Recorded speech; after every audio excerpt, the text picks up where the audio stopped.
Di sini saya lihat di sini ada beberapa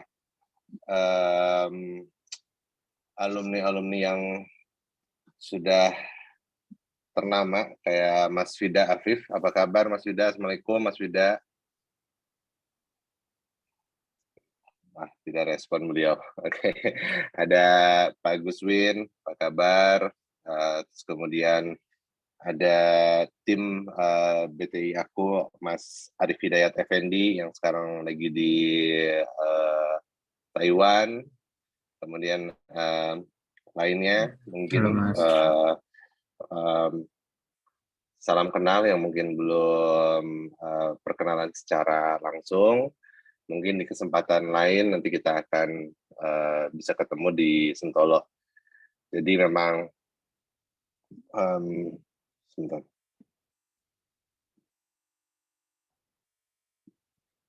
Saya udah kelihatan sharing-nya ya? Ini materinya sedikit.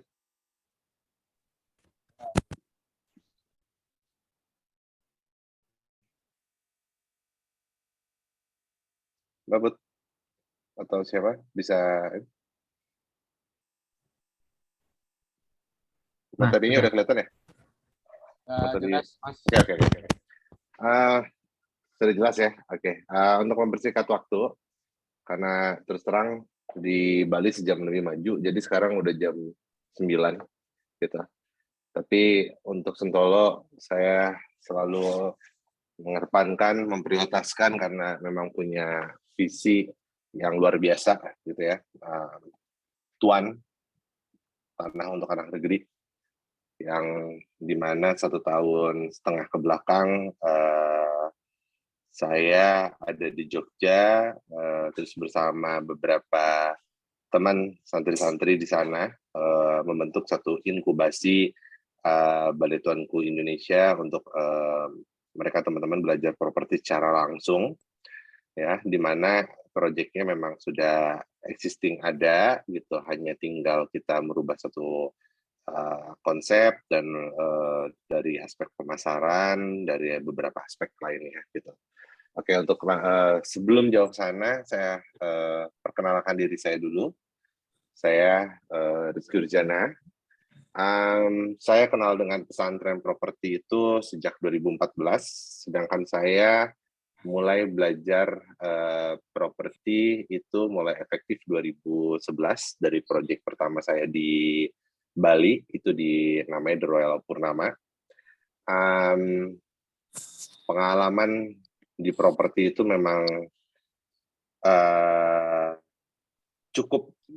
cukup apa ya, menyenangkan kalau bagi saya, karena hampir semua sektor apapun bisnis, kalau kita mencintai dan menikmati prosesnya, ya pasti kita akan menjalaninya semuanya dengan mau suka duka gitu ya. Kita jalani dengan tenang gitu ya, dengan tenang, insya Allah semua masalah, semua hasil itu akan mendapatkan hasil yang baik lah gitu. Oke. Saya kenal dengan pesantren properti awalnya memang saya dilahirkan dari terus terang keluarga cukup berada ya di Bandung, itu memang punya bisnis keluarga, satu hotel, grup hotel yang cukup besar, ternama di Bandung. Kemudian di 2014 sampai 16 mengalami satu krisis keuangan gitu. Jadi krisis keuangan karena yang biasanya hospitality gitu ya di perhotelan main ke properti gitu. Terus melakukan satu ekspansi yang cukup besar-besaran di beberapa kota, termasuk salah satunya di Bali yang saya jalanin, gitu ya, Bali, Garut, kemudian di Bali ada 3, di Garut, kemudian di Bandung ada 2 gitu. Nah, karena ketidakmampuan ilmu properti gitu, keluarga ini menjadi problem. Jadi properti ini sebenarnya bagaimana kita memanage resiko gitu, memanage risiko gitu. Kalau kita sudah tahu seluk-beluknya seperti apa gitu ya, ilmunya seperti apa, kita akan terjun ke Iya Pak Rizky. properti ya. Bangkrut. Manehna Bisa berusaha di pause dulu. Belum. Punten. Zaman Belanda. Bisa di pause dulu, Mas. Oke. Ya, bangkrut betul. Jadi bangkrut perusahaan keluarga saya itu namanya Hotel Panghegar Group gitu ya. Jadi posisinya memang posisi berat, tapi apapun itu saya itu bukan menjadi satu tabu, bukan menjadi saya patah semangat. Saya ingin men-sharing hal-hal seperti itu dan itu menjadi satu pembelajaran ya yang di-sharingkan akan ke teman-teman yang mungkin nanti di sesi-sesi yang materi-materi yang mungkin lebih intens terkait manajemen risiko, terus kemudian manajemen permodalan gitu. Kemudian manajemen terkait teknis seperti teknis keuangan itu seperti apa gitu, yang itu mungkin saya banyak belajar itu di pesantren properti ya. Khususnya kepada Bapak sambung saya yang sudah saya anggap Bapak, guru juga, mentor saya, partner saya, itu Pak Bambang Ibnurudin, yang tidak pernah saya lupakan, dan memang visi kami itu adalah membangun satu Sentolo itu menjadi sesuatu the one the only pesantren di dunia yang mengajarkan bisnis properti. Karena properti itu penting, kenapa? Karena properti memberikan banyak manfaat. Gitu. Jadi kalau saya dibilang bangkrut, saya nggak pernah malu gitu. Saya bilang bangkrut dan apapun itu nggak pernah malu, karena kalau saya malu, kalau saya posisinya down, saya nggak akan maju. Gitu. Jadi memang kalau memang mau masuk ke properti skala kecil, skala besar, semua resiko itu pasti ada dan semua proses flow-nya itu akan sama. Dan kalau tidak bisa memanage dan tidak tahu ilmunya, ya akan sama. Dan kalau mentalnya belum kuat, gitu, itu akan menjadi masalah besar, gitu. Dan dari situ saya ambil satu kesimpulan dari 5 proyek Panghegar Group, ya, itu hanya yang berhasil dan terbangun dan termaintain sampai sekarang. Itu adalah proyek yang saya kerjakan bukan karena sayanya, tapi karena saya berpartner. Ya, hampir sisanya itu adalah bisnis keluarga yang semuanya dikontrol oleh keluarga. Artinya apa? Artinya sistem kontrol itu sangat penting. Dan sampai detik sekarang pun setiap bisnis properti yang saya jalankan, saya selalu berpartner.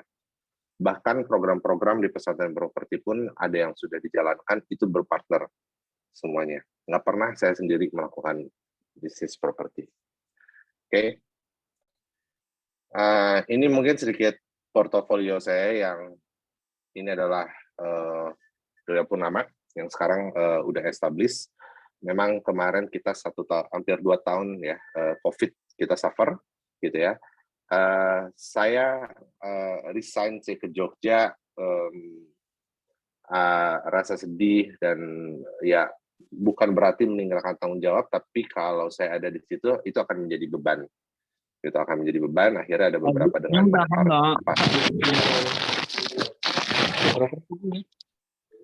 mohon maaf, bisa mungkin sesi tanya jawabnya nanti ya kita bisa di akhir ya, bisa di mute dulu teman-teman. Gitu.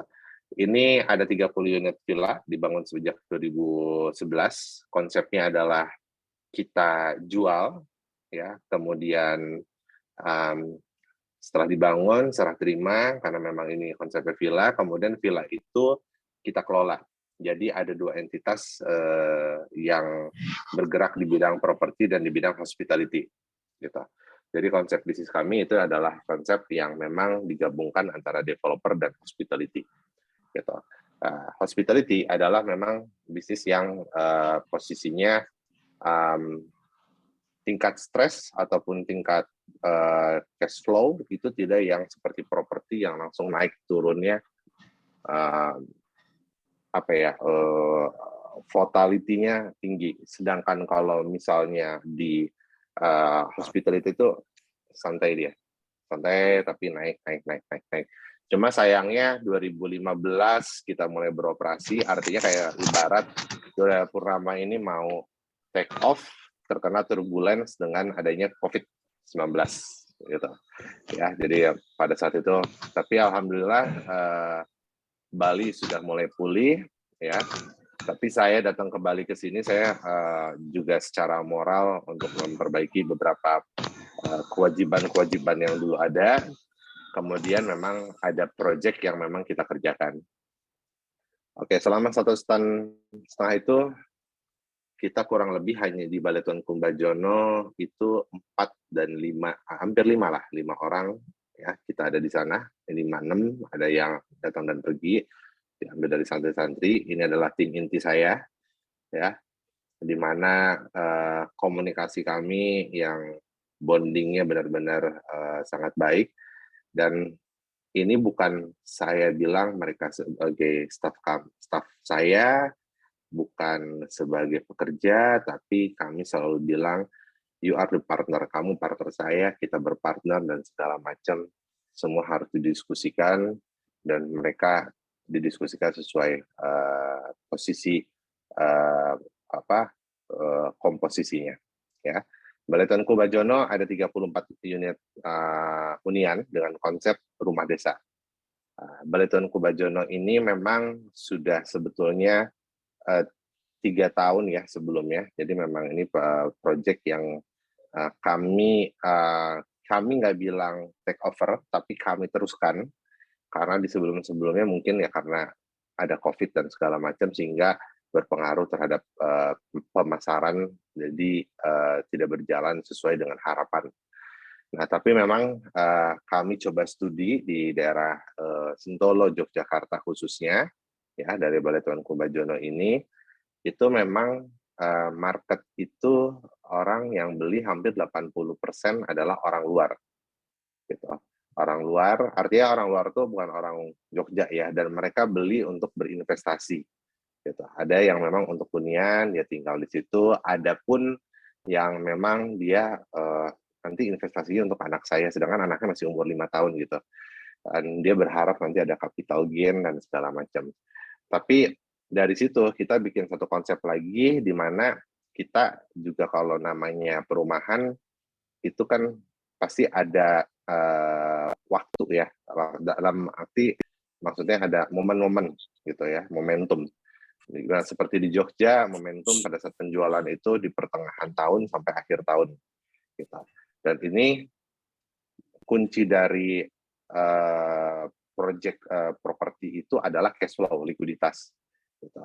Sehingga kita bikin satu konsep sekarang bagi para pembeli, unit-unit yang sudah beli, kami tawarkan titip kunci.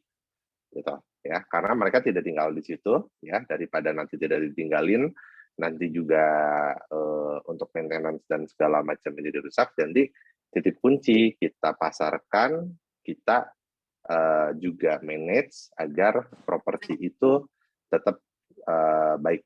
Jadi ada bagi hasilnya ya, berdasarkan pengalaman saya yang waktu di Purnama itu, misalnya contoh yang kemarin udah kita perjanjian dengan salah satu pembeli itu 70% bagi hasilnya untuk pembeli, 30% bagi kami sebagai pengelola. Gitu. Jadi titip kunci aja, simple aja, itu kos-kosnya juga nggak gede. Yang penting sih minimal-minimalnya itu posisi properti itu akan terjaga karena ada sumber income yang bisa harian, mingguan, bulanan gitu dari properti itu gitu. Alhamdulillah memang dari 30 unit ini sekarang tinggal sisa 11. Dalam kurun waktu kita mulai efektif penjualan kurang lebih 1,5 tahun. Apa yang membuat itu bisa cepat itu bukan tim kami secara, itu salah satu memang tim ya, tim kami saling mengisi, gitu. Tapi ada yang paling kuat adalah brand Balai Tuanku, ya. Sorry ini ketutupan, ya, Bajono. Ya, mungkin kayaknya Bajono gitu kayak namanya aneh gitu.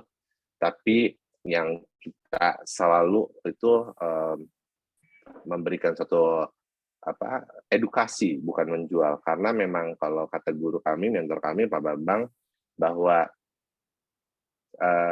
calon pembeli itu bukan mangsa, gitu.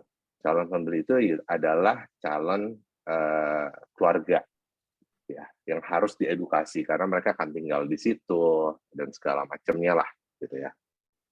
Oke, dari situ Balai Tuanku Bajono kita lagi sekarang kurang lebih berjarak sekitar,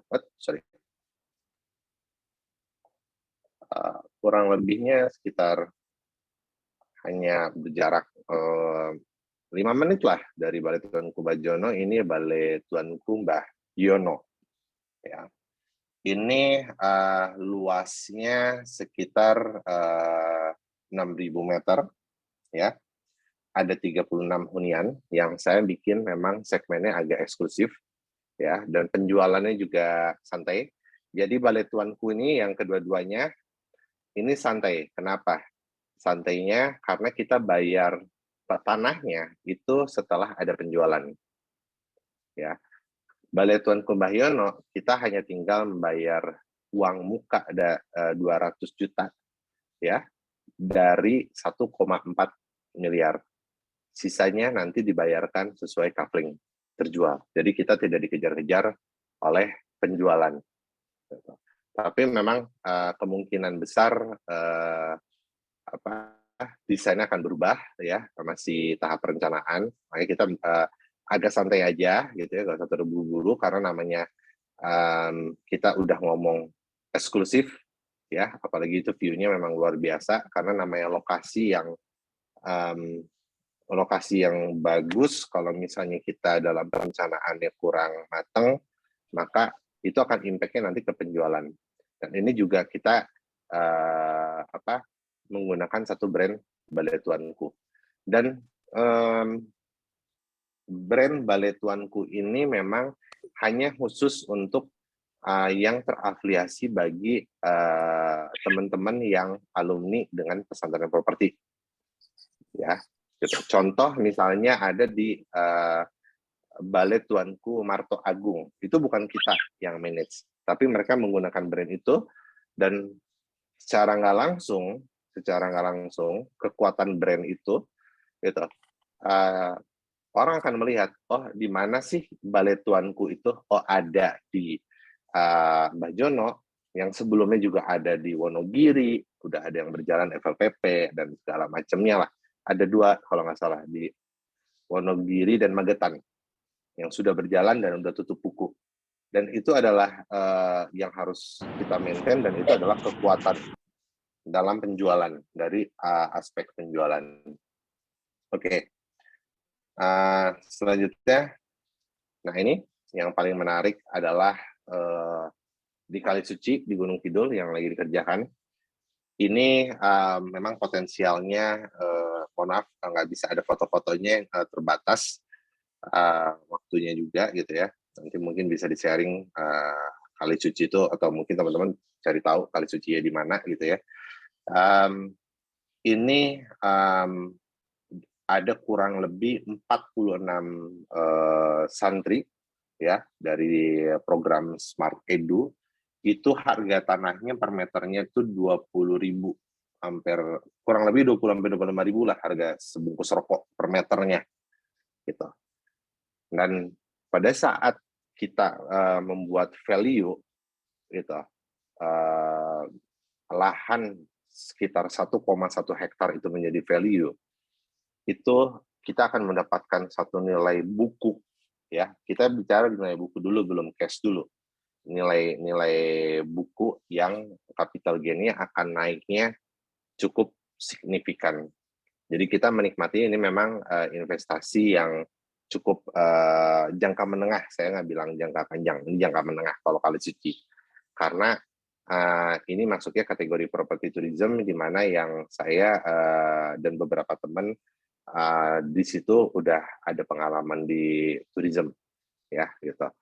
Dan memang lokasinya luar biasa di kurang lebih ya depan sungai juga, gitu kan. Karena memang kita lagi mencari yang untuk property tourism itu yang dekat sungai, gitu ya, yang mendengarkan suara-suara alam dan seperti itu.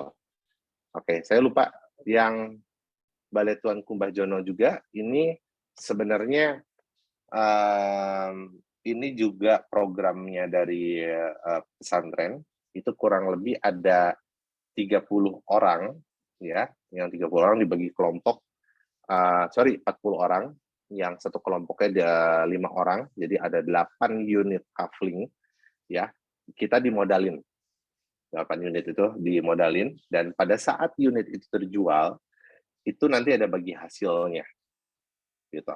Dan itu alhamdulillah kita 2 hari kemarin kita udah meeting dengan para owner-ownernya, ada yang sudah mendapat bagi hasilnya, udah ada yang mendapat ya pengembaliannya, gitu ya. Dan ini insya Allah dari yang sisa-sisa lahan yang siap-siap AJB itu mereka akan mendapatkan hasilnya, gitu, akan mendapatkan hasilnya.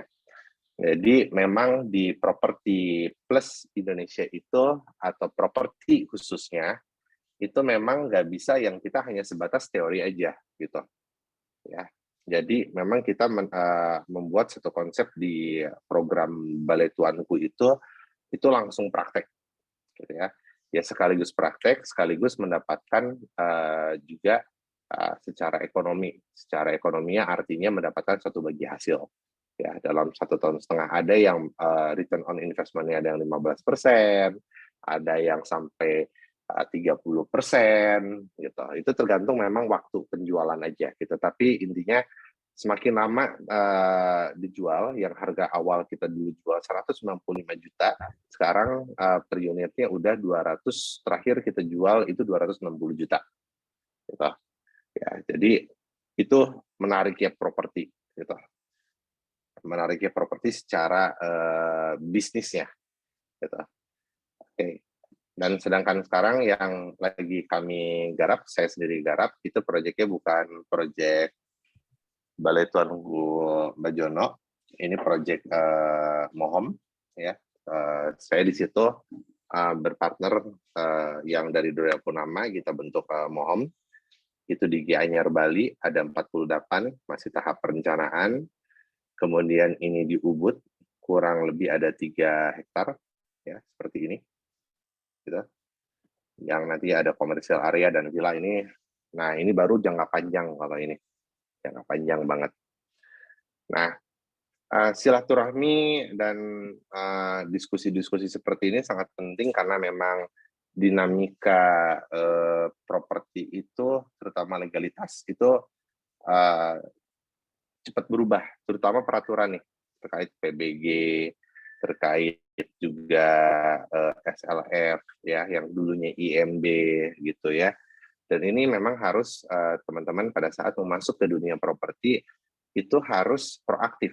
Nggak bisa yang teman-teman pada saat masuk ke dunia properti itu nggak proaktif, gitu. Ya harus rajin bertanya. Karena saya mau ngontak saya, japri dan segala macam, insya Allah yang bisa saya jawab berdasarkan pengalaman dan berdasarkan apa yang terjadi saat ini saya jawab, gitu. Ya, seperti yang kemarin ada hari apa ya, saya lupa. Hari Minggu kalau nggak salah, atau hari Senin ya Mbak Put ya, yang di Smart Edu. Nah, saya kasih materi itu tentang strategi permodalan di bisnis properti. Rabu. Gitu. Rabu ya? Oh, iya. Nggak kerasa waktu. Ya, nggak kerasa waktu.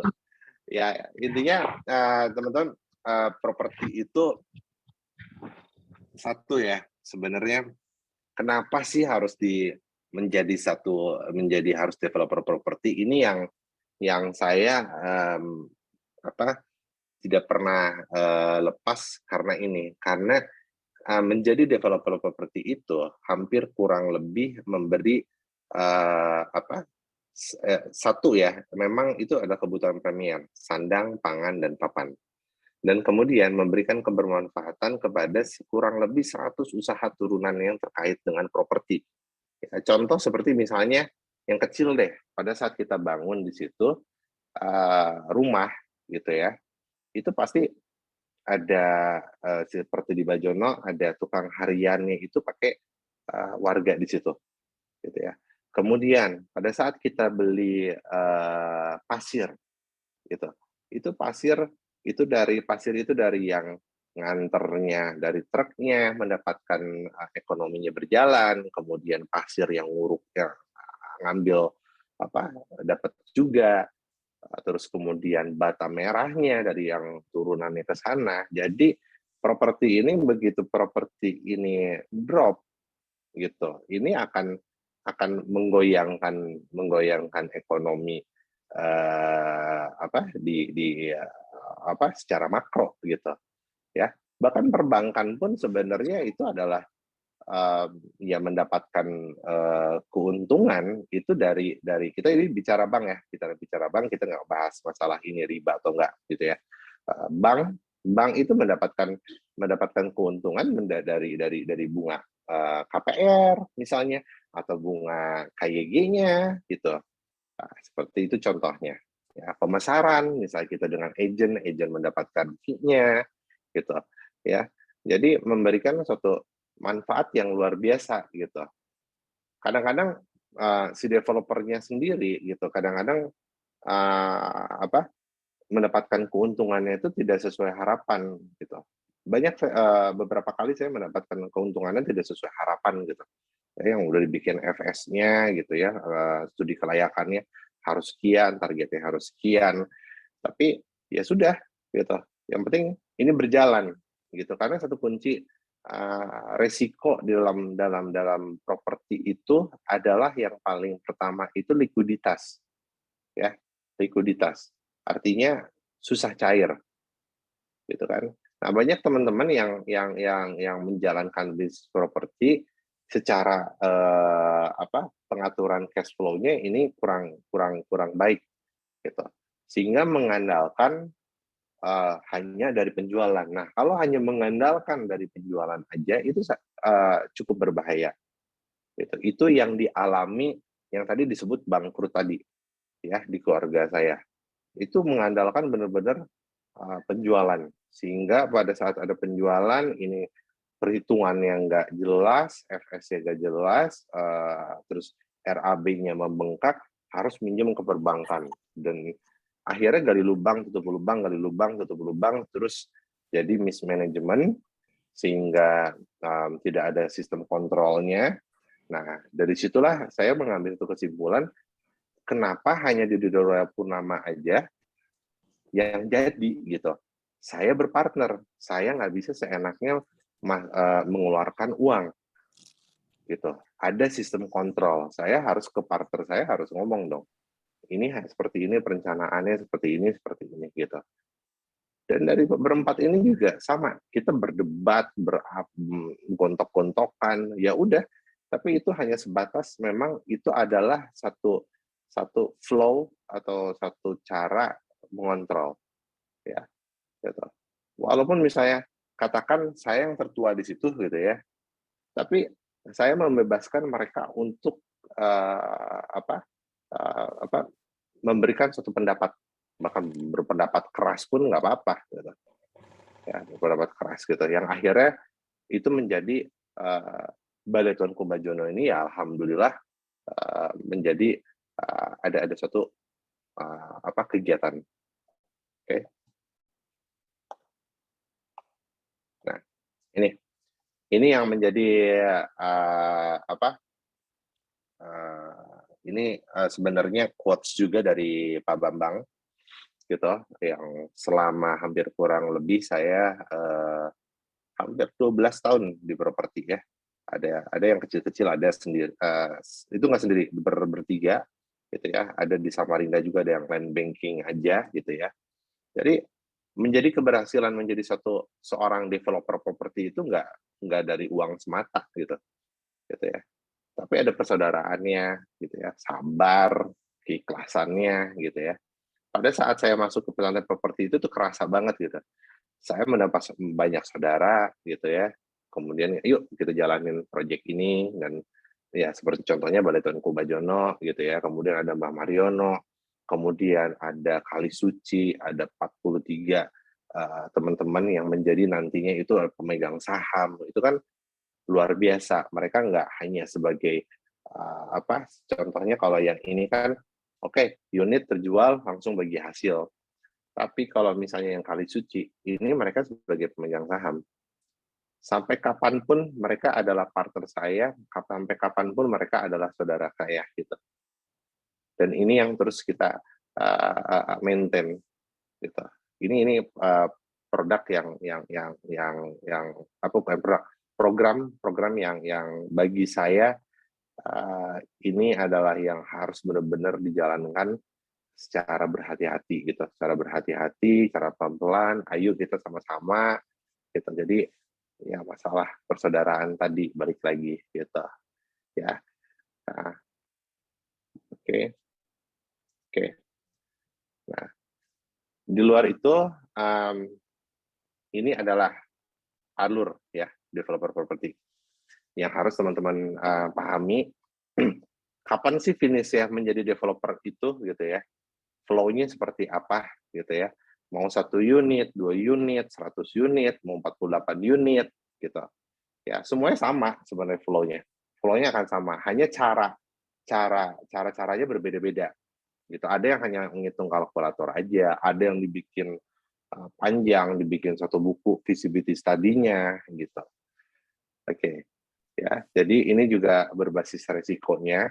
Pada saat awal kita mendapat satu pasti listingan tanah ya, menganalisa tanah gitu ya.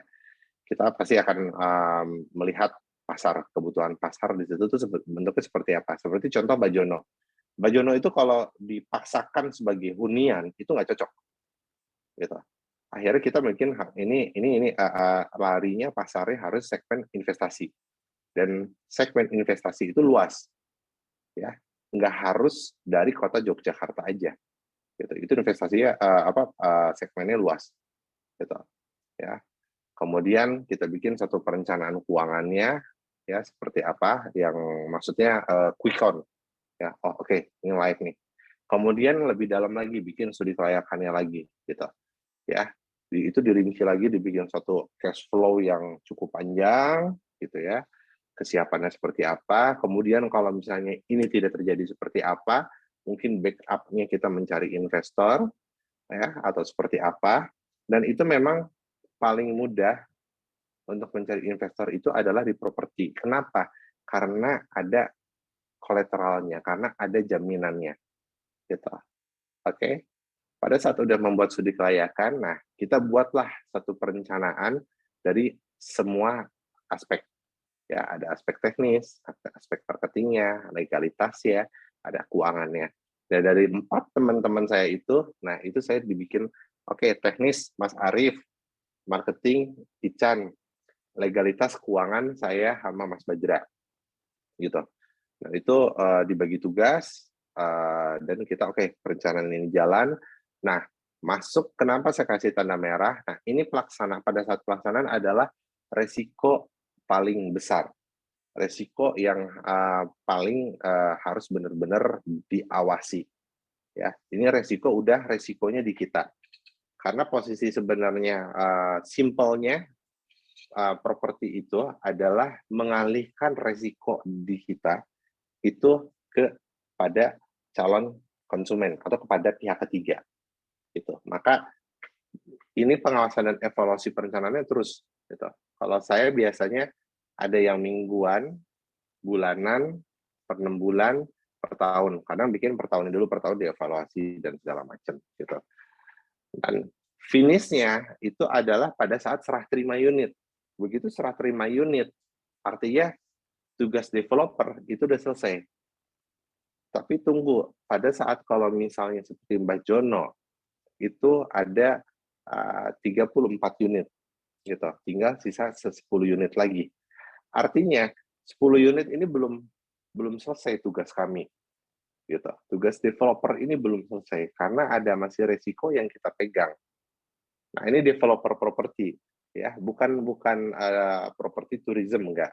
Gitu. Kalau property tourism, resikonya akan terus menempel pada kita, gitu. Ya, tapi tingkat resikonya lebih stabil, gitu ya. Sedangkan developer itu tingkat resikonya cukup tinggi, gitu ya. Apalagi hanya mengandalkan penjualan. Nah, itu berbahaya. Oke. Kita waktunya oke. 15 menit lagi. Oke, kelebihan properti ya. Harga properti cenderung naik tiap tahunnya, ya. Seperti tadi contoh, kita perdana early bird itu kita jual 195 juta, sekarang terakhir penjualan itu 250 juta dalam 1,5 tahun. Rendah resiko, ya, dibandingkan dengan resiko-resiko lainnya. Contoh misalnya yang simple lah, kita dagang, kalau Pak Bambang sering cerita dagang bakso gitu ya, atau makanan lah, ya, makanan gitu. Pada saat kita beli makanan bakso itu tidak terjual, maka makanan itu akan spoil, itu terbuang, gitu. Sedangkan kalau misalnya tanah itu kan nggak ada spoilnya gitu. Ya udah, paling tersimpan aja gitu, tanah itu tersimpan. Asal kita tahu ilmunya, asal benar-benar ini disclaimer ya, tahu ilmunya. Jangan sampai kita tidak tahu ilmunya seperti Pak Hegar, ya, karena tidak tahu ilmunya, ya yang tadinya rendah resiko jadi resikonya ya kena sampai serembet-rembetnya gitu. Dan kelebihannya lainnya ketiga itu memang sebagai investasi jangka panjang. Ini mau pribadi ataupun secara korporasi, gitu ya. Kalau secara korporasi mungkin seperti dibuat ada yang jangka panjang atau menengahnya itu ke property tourism, gitu. Ataupun bisa kok kayak tadi contoh kayak Mbak Jono, gitu ya. Kayak Mbak Jono itu misalnya setelah terjual, ini titik kunci. Artinya setelah kita jual, kita ada bisa menyewakan kembali kepada pihak lain, ya, menjadi cash flow bagi kita, cash flow bagi pemilik unit. Jadi win-win, ya, bukan win-win, artinya sama-sama kita mendapatkan hasil jangka panjang dari investasi yang kita sudah masukkan ke situ. Oke, nomor 4, ini saya kondisi sekarang terus terang masih baca-baca, ya. Tapi poinnya gini, kalau resiko kita yang tadi, ya, artinya properti ini sebenarnya hanya masalah likuiditas. Kalau kita cash flow-nya kuat, maka nilai aset dalam neraca atau buku perusahaan atau buku kita, ya, misalnya kita contoh simpel lagi nih, kita beli tanah harganya 10 juta, gitu kan, di saat ini. Terus terjadilah gejolak, ya, yang mungkin isunya ini ke depan nih, gitu ya. Ke depan ini mau ada ancaman inflasi dan segala macam gitu. Kalau kita nggak cash flow-nya kuat, kita perencanaan keuangannya kuat, gitu, ya udah, ini akan tetap 10 juta kok, gitu ya. Mau ada yang nawar 5 juta, enggak, saya yang penting cash flow masih kuat kok dengan yang lain-lainnya gitu. Bahkan mau dari 10 juta, maksudnya mau 15 juta, bisa jadi ada yang ambil, gitu. Nah, ini nomor 4 ini memang butuh waktu, ya. Memang properti itu nggak ada yang singkat. Nggak ada yang singkat, langsung jadi nggak ada. Gitu. Ya, memang butuh waktu. Gitu. Oke. Next. Nah, ini 3C properti. Nah, ini yang perlu nanti mungkin dipahami lagi, ya, mungkin nanti kita ketemu ya di kelas atau program-program dari Pesantren Properti, ya, yang sudah masuk mungkin kayak udah pernah saya jelaskan atau belum, ini saya jelaskan lagi, ya. 3C properti itu cash, collateral, capital, ya. Cash itu properti yang pasti contoh ya tadi kita punya properti ini mau di-cash-kan di misalnya contoh sebagai kos-kosan itu menjadi cash income gitu. Atau misalnya Kali Suci deh contoh yang gede tadi gitu ya. Kita butuh cash nih gitu ya. Sama-sama kita udah sepakat dengan 48 santri ini kita butuh cash cepat ya, butuh cepat cash gitu. Harganya itu tadi beli kurang lebih 250 juta itu 1,1 hektar, itu 1 meternya itu berarti seharga sebungkus rokok. Nah, pada saat kita bikin satu konsep, terus kita pitching terhadap investor yang ingin invest di situ gitu ya. Ini tempatnya bagus, ini bisa akan menjadi seperti ini, seperti ini, seperti ini. Kita bikinkan visibility study-nya, ya kita jual. Katakan harga jualnya nggak usah terlalu tinggi-tinggi lah, gitu ya, dari 250 juta, katakan jualnya 700 juta. Berarti itu udah mendapatkan kurang lebih 100% lebih kan, gitu kan. Ya, seperti itu contohnya. Ya, itu kalau cash yang mau dijual, gitu. Ya, kolateral. Nah, kolateral ini jaminan, ya, bisa perbankan, bisa investor tunggal, bisa investor kulakan tuh bareng-bareng lah, kita konsorsium yuk bareng-bareng gitu, ya. Misalnya ada investor itu, apalagi sebenarnya kesempatan nih pada saat posisi kalau misalnya terjadi ya mudah-mudahan nggak terjadi adanya resesi, sebenarnya itu banyak investor-investor yang mencari gitu ya, jadi bentuknya ini ada kolateralnya, ada jaminannya, karena hanya di properti yang bisa seperti itu. Kita nggak mungkin bisa meyakinkan dengan atau sebenarnya mudahnya usaha usaha kecil seperti tadi F&B makanan nasi goreng deh gitu ya. Wah, kita butuh modal gitu. Yang dijaminkannya adalah modal hanya yang dijaminkannya adalah si gerobaknya misalnya. Itu kan nggak mungkin kan gitu. Tapi kalau kolateralnya misalnya nih Pak Jono ya, simpan saya butuh modal hanya 60 juta katakan gitu ya. Jadi ini saya praktek bener lakuin ini. Itu 60 juta, saya butuh 60 juta untuk pecah sertifikat ya. Nanti ini adalah jaminannya. Kalau unit ini terjual, nanti kita ada bagi hasil. Gitu. Dan ini hanya bisa dilakukan di properti. Bisa sih dilakukan ke yang lain, tapi butuh effort ya. Sektor lain bisa. Gitu. Tapi pasti butuh effort yang luar biasa. Karena properti ini bentuknya ada. Tidak seperti yang lainnya gitu. Bentuknya ada gitu ya, legalitasnya jelas gitu. Nah, kapital itu kalau misalnya seperti tadi kita udah memiliki Kali Suci itu udah bisa kita dari 48 ya 40 santri ini kita inbrain-kan masuk ke satu perusahaan nanti untuk pembangunan dan segala macamnya itu adalah investor lain. Kita inbrain itu adalah modal berupa aset gitu. Jadi menarik lah properti ini. Jadi ini bukan yang saya paparkan ini bukan sebatas kulitnya, tapi belum sampai kulit kayak ini baru-baru ngelus-ngelus kulitnya aja. Oh, properti itu seperti ini gitu. Tapi berharap sih teman-teman bisa masuk nanti beberapa program yang disajikan oleh Properti Plus Indonesia gitu ya, yang nanti diarahkan karena memang properti itu bukan teori gitu. Teorinya mungkin hanya oke lah ada pemaparan teori, tapi langsung praktek itu akan lebih menyenangkan gitu ya, karena prakteknya itu langsung bisnis. Contoh kan seperti ini ya, satu ini dua juga sama, sorry ini ini sama nih.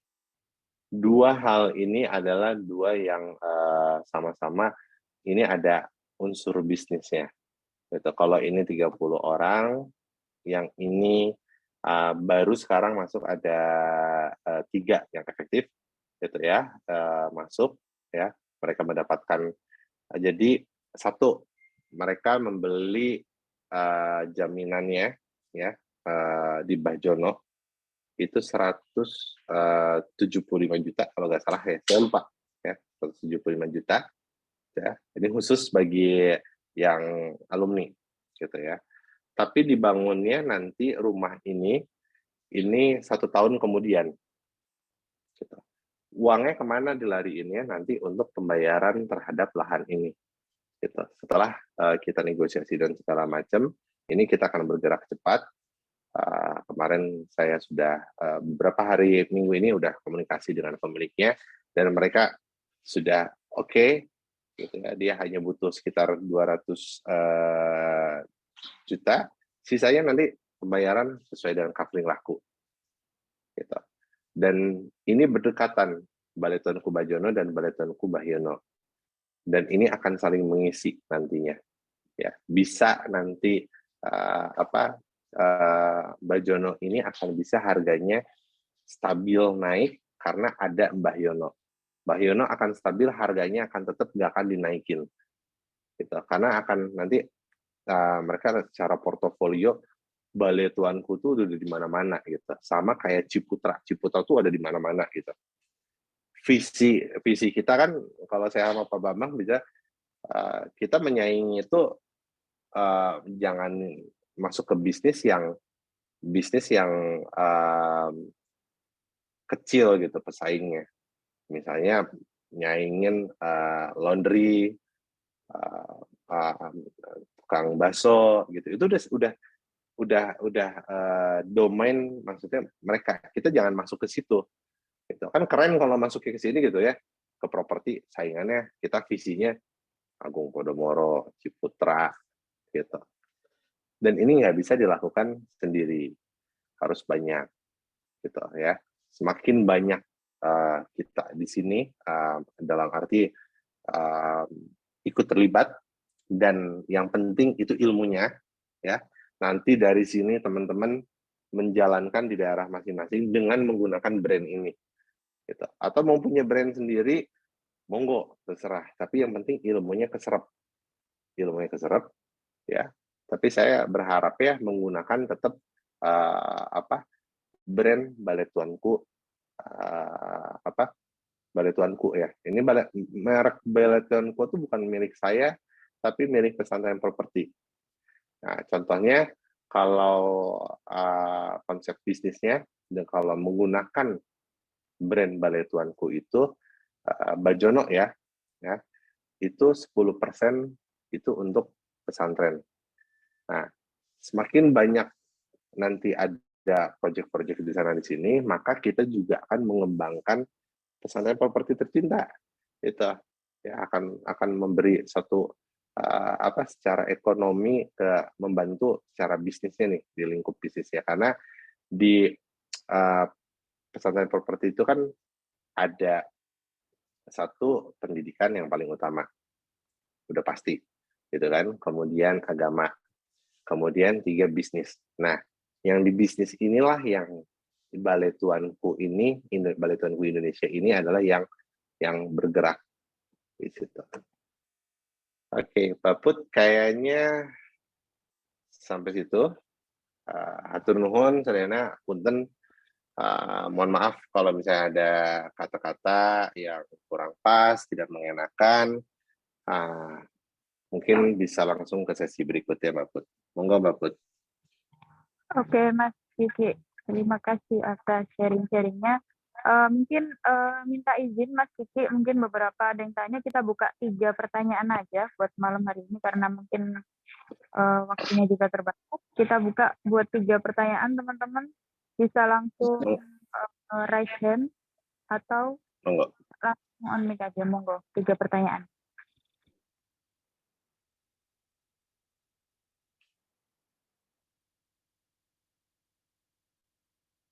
Ada yang raise hand? Kalau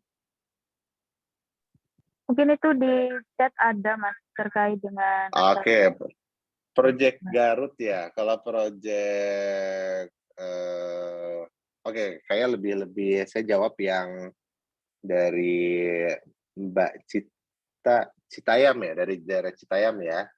Asal usul nama Balai Tuanku Mbah Jono. Jadi awalnya itu dari Tuanku. Awalnya Tuanku itu adalah singkatan Tanah untuk Anak Negeri. Ya, tanah untuk Tuan Anak Negeri. Kunya itu tambahan aja. Mbah Jono adalah pemilik lahan almarhum. Jadi almarhum Mbah Jono ini dulu ikut berperan besar membangun pesantren properti, sehingga beliau menitipkan pada saat sebelum meninggal itu ke pesantren properti, khususnya kepada Pak Bambang, tolong beliau punya 3 anak, 2 laki-laki, 1 perempuan. Intinya tolong genahin supaya tidak terjadi ada keributan, apalagi masalah waris, gitu kan. Jadi kita juga dari sisi itunya kita masuk untuk benar-benar membantu posisi itu. Yang alhamdulillah sampai sekarang hubungan kita dengan keluarga sangat baik sekali gitu.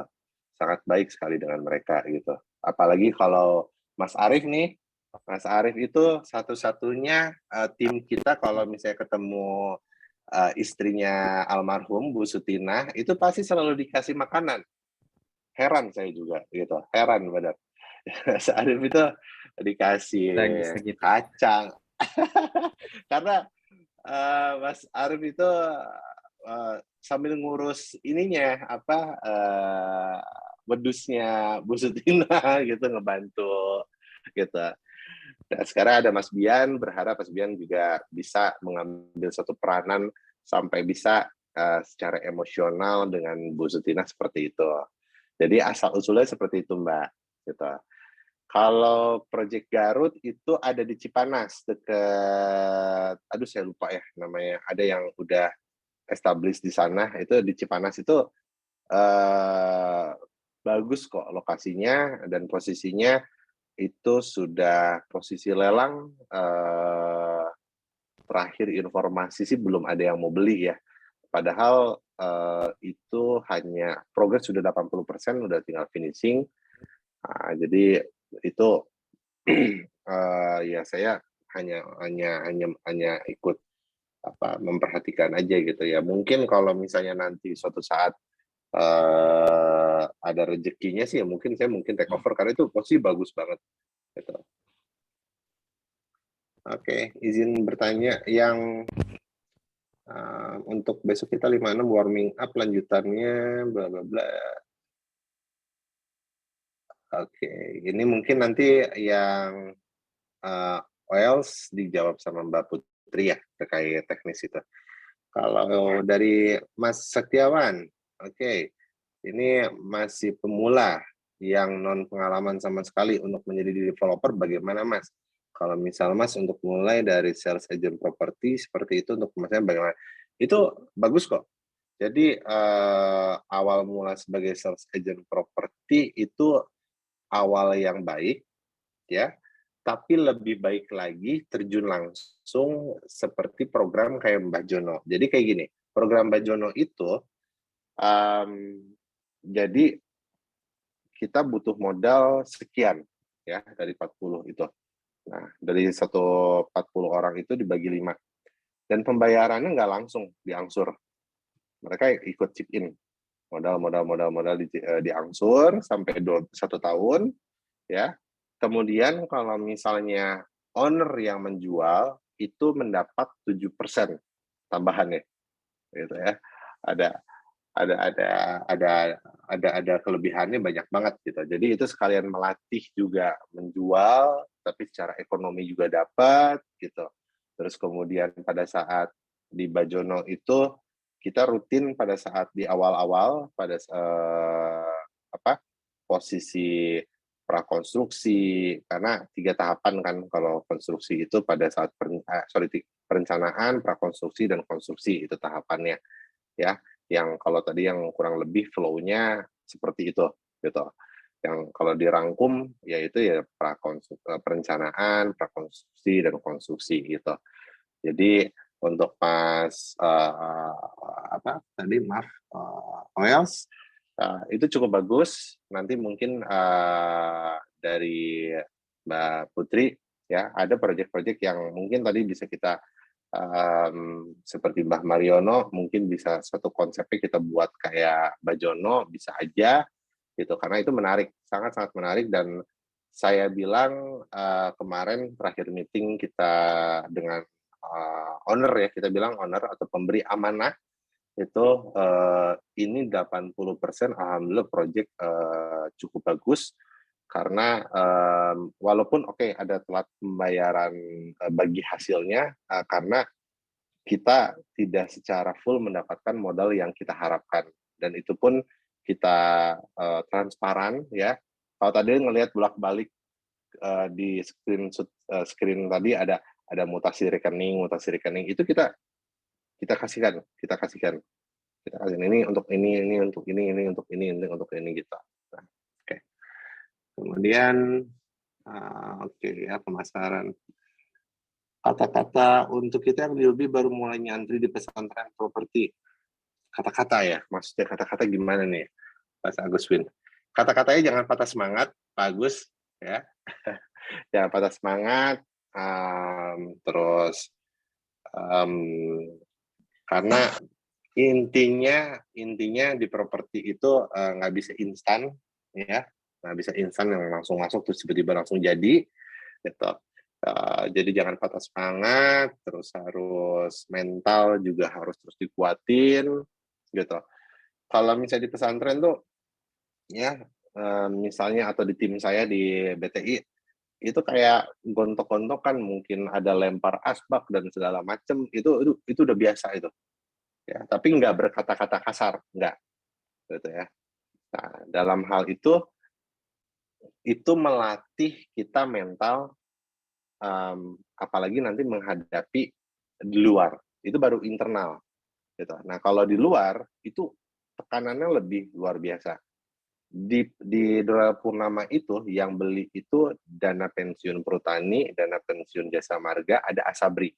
Besok mereka datang audit, dan setiap audit setahun sekali itu sama BPK. Apalagi yang waktu kasus Asabri, wah udah.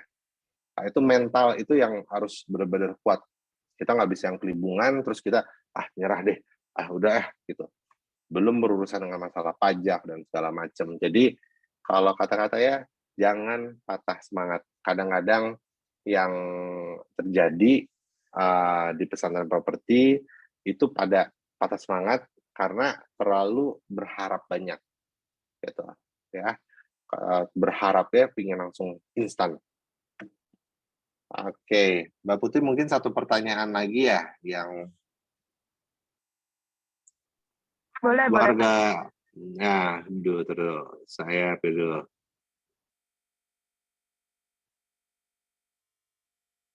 Oke, nanti yang di luar pesantren itu nanti Mbak Putri bisa jawab, terus ini langsung praktek, ya nanti kita bisa bikin langsung praktek bisa, ya, karena proyeknya ada, ya, kita bisa langsung praktek, langsung bisa diterapin. Hari esok mungkin jangan, ya, nanti kita mungkin lebih baik dibikin nanti satu jadwal lagi, gitu ya.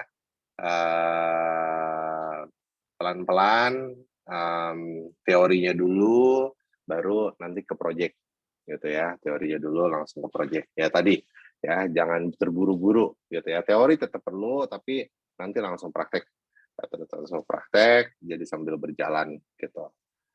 Oke, terakhir satu lagi, kalau misalnya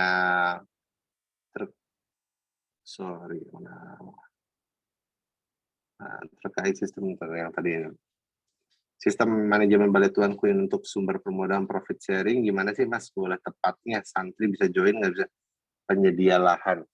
Bisa, sangat bisa. Itu tadi yang saya bilang 3C itu sebagai capital flow, artinya bisa diinbringkan. Kalau misalnya teman-teman udah punya lahan, ya, terus nanti kalau dilihat, oh kondisinya tepatnya lahan ini, kita bilangnya pasti selalu ini nggak cocok, bukan nggak bisa, lebih tepatnya ini cocok untuk ini nggak akan cocok untuk ini. Kita bikin satu kawasan menjadi seperti ini, gitu. Tapi memang nggak semua lahan yang kita studi, kita listing itu pas. Oke, siap. Seperti itu. Mungkin lebih lanjut kita ketemu di Sentolo, ya, lebih enak ngobrolnya, lebih santai, ya. Insya Allah saya nggak tahu jadwalnya di November kapan, mungkin nanti saya coba dipasin waktunya dari Bali ke sana, karena terus terang mohon maaf, dulu intens banget 1 tahun full, 1,5 tahun. Kalau sekarang karena lagi persiapan, jadi saya 3 minggu di Bali, 1 minggu di Jogja, gitu. Nah, nanti saya sama Mbak Put ngobrol kapan, ya. Oke, saya rasa dicukupkan dari saya, Mbak Putri. Teman-teman, mohon maaf karena waktunya terbatas. Monggo waktu dan tempat saya serahkan ke Mbak Putri. Terima kasih. Assalamualaikum warahmatullahi wabarakatuh. Waalaikumsalam warahmatullahi wabarakatuh. Mas Kiki, terima kasih banyak atas sharingnya, terus juga sudah tadi menjawab beberapa pertanyaan dari teman-teman yang memiliki keingintahuan ya terkait dengan dunia properti dan juga terkait dengan pengalaman-pengalaman yang sudah Mas Kiki jalankan selama ini gitu. Buat teman-teman mungkin mohon maaf karena belum semua pertanyaan terjawab. Nanti mungkin ada kesempatan lagi kita sharing lagi bareng Mas Kiki. Mungkin nanti bisa dijadwalkan kembali ketemu di pesantren properti. Dan untuk tadi sekilas ada pertanyaan terkait dengan program. Tadi dari bentar. Untuk yang di tanggal 5 sampai 6 besok itu adalah untuk pemula, lebih tepatnya teman-teman akan diberi bekal atau gambaran awal pemahaman dasar terkait dengan properti. Jadi 5-6 November besok, bootcamp properti yang batch ke-9 itu teman-teman akan diberikan wawasan awal atau untuk membuka cakrawala teman-teman tentang bisnis properti itu seperti apa. Jadi selama 2 hari teman-teman akan dijelaskan terkait dengan nanti ada analisa lahan, lalu ada perhitungan sederhana terkait dengan pengelolaan lahan. Lalu nanti insya Allah akan ada visit ke tempatnya Mas Kiki, yaitu di Baletuan Kumbasdono, yang kurang lebih jarak dari pesantren hanya sekitar 5-10 menit. Gitu. Nanti teman-teman bareng ke sana, kita lihat ke sana gimana proses pengelolaan lahan itu seperti apa, dan juga mungkin teman-teman juga bisa sharing-sharing nanti di lapangan seperti itu. Nanti untuk yang teman-teman yang jauh, gitu, maksudnya belum bisa ke pesantren, nanti bisa menghubungi admin terkait ada kelas online yang setiap hari Rabu 2 minggu sekali, itu nanti ada 2 kali selama 1 bulan. Nanti bisa menghubungi admin terkait bagaimana mekanisme untuk kelas online-nya. Dan untuk kelas offline-nya yang terdekat itu ada bootcamp besok yang tanggal 5-6 yang bisa teman-teman ikuti. Yang mungkin belum gabung ke pesantren, monggo silakan menghubungi admin untuk selanjutnya akan digabungkan ke grup khusus untuk yang bootcamp. Seperti itu. Mungkin pada malam hari ini saya cukupkan sampai di sini. Mohon maaf apabila ada keterbatasan dari kami terkait waktu dan juga penyampaian. Dan juga terima kasih buat Mas Kiki atas sharingnya, atas ilmunya. Semoga bermanfaat buat kita semua. Gitu kan. Bagi yang pemula maupun yang sudah senior-senior yang ikut hadir mungkin pada malam hari ini, alhamdulillah teman-teman dapat saudara baru, dapat pengetahuan baru, insya Allah bermanfaat untuk teman-teman ke depannya. Oke, saya Putri selaku moderator undur diri apabila ada kesalahan kata maupun ada salah-salah penyampaian. Mohon maaf. Terima kasih atas waktunya yang meluangkan waktu. Assalamualaikum warahmatullahi wabarakatuh. Waalaikumsalam warahmatullahi wabarakatuh. Mohon pamit semua. Terima kasih. Ya, sampai ketemu di Sentolo. Assalamualaikum.